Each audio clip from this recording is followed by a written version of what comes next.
Ladies and gentlemen, welcome back to Authentic Info Podcast. I'm your host, Master Lejong. Now, over the weekend, we saw the people of Zimbabwe afforded an opportunity to vote for a part of their choice. And we saw ZANU PF emerging victorious with just 52%, 52 point something percent. Mnangangwa, becoming the president again.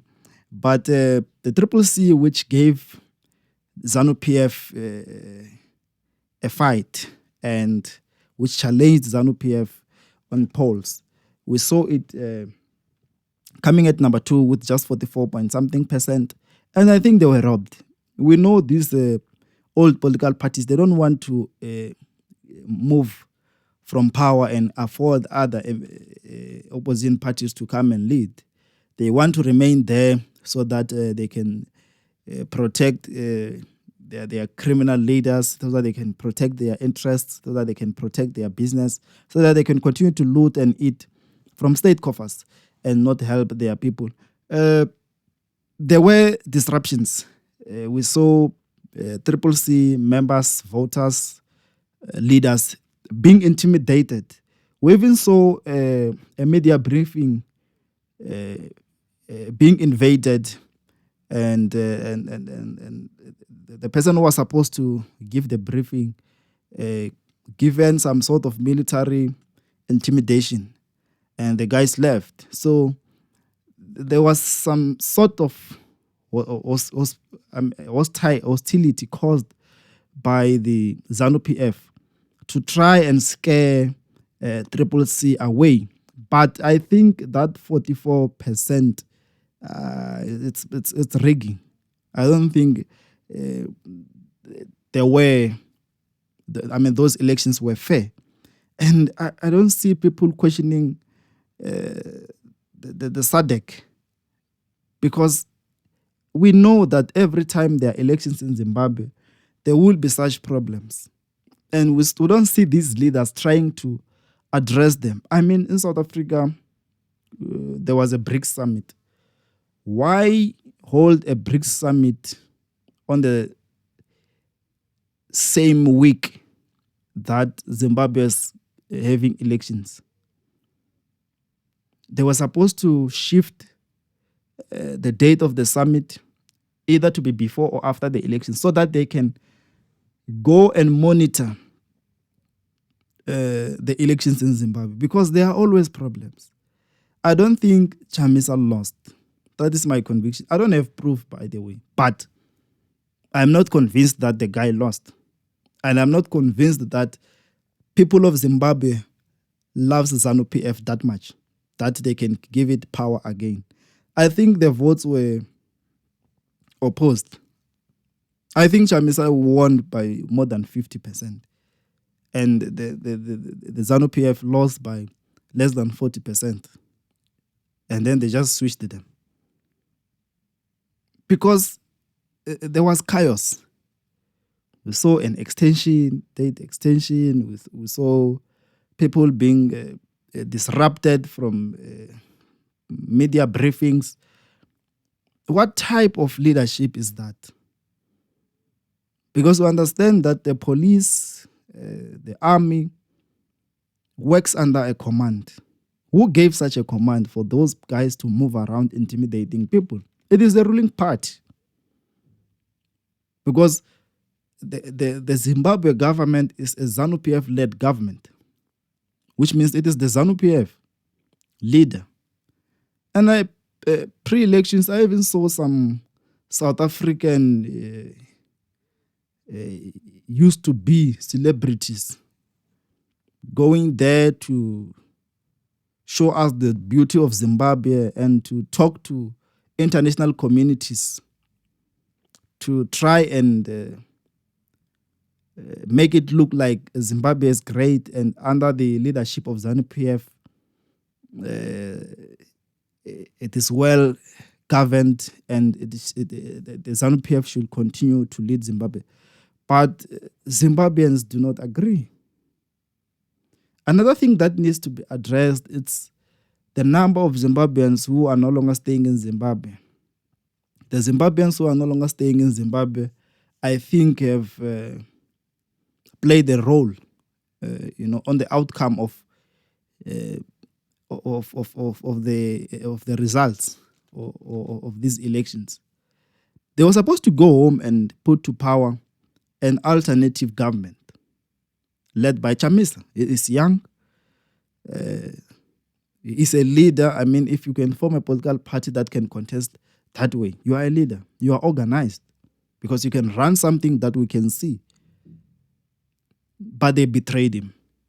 And they will remain in Europe, they will remain in South Africa, in America, and all other countries and continents,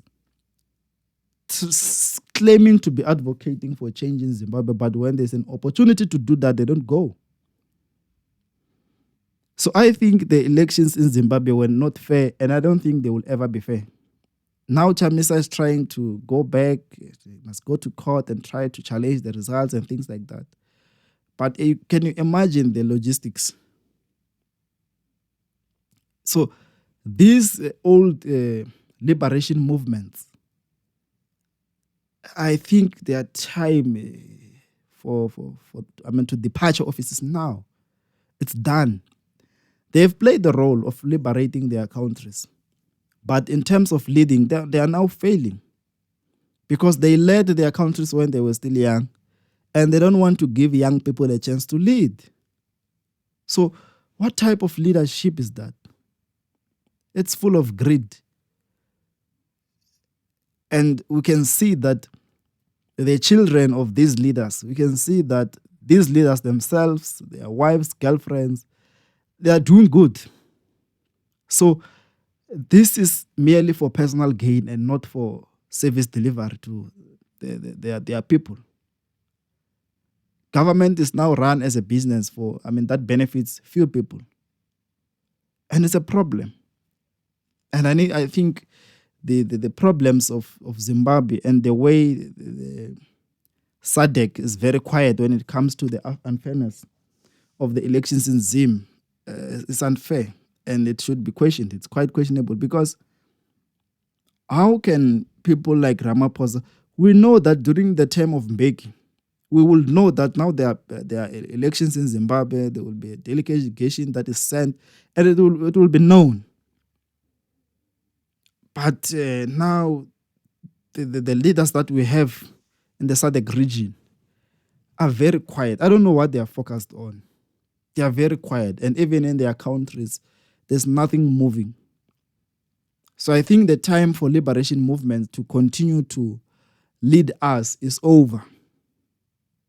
We have given them a chance to lead these states. But now they must also give young people to lead. Because I think it is proven that older people in politics are not productive. I think there is proof.